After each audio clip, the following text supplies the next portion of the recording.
4 cents à 500 milliards de dollars. C'est la somme colossale que Washington exige désormais de Kiev. Une dette qui, selon l'administration américaine, doit être rapidement réglée.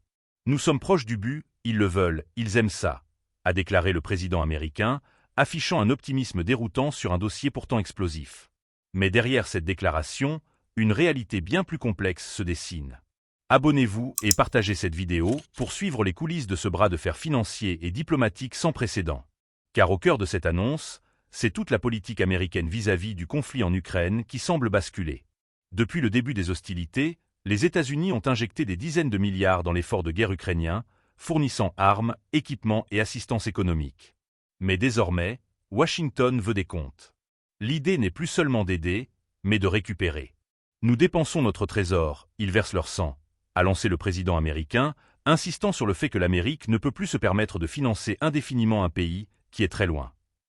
Une rhétorique qui tranche avec les discours précédents, où le soutien à Kiev était présenté comme un engagement stratégique incontournable. Derrière cette volonté affichée de récupérer les sommes engagées, plusieurs questions se posent. Sur quelle base juridique une telle demande pourrait-elle être formulée? Quel impact sur les relations avec le gouvernement ukrainien, déjà sous pression face à une guerre qui s'enlise?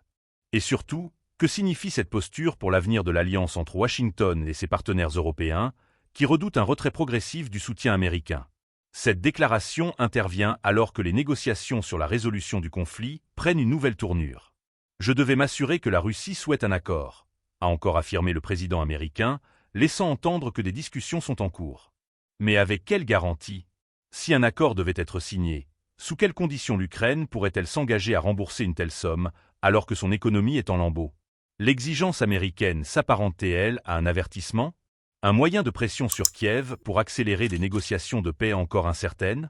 Ou bien une stratégie politique interne à Washington visant à apaiser une opinion publique de plus en plus sceptique sur l'implication américaine dans le conflit?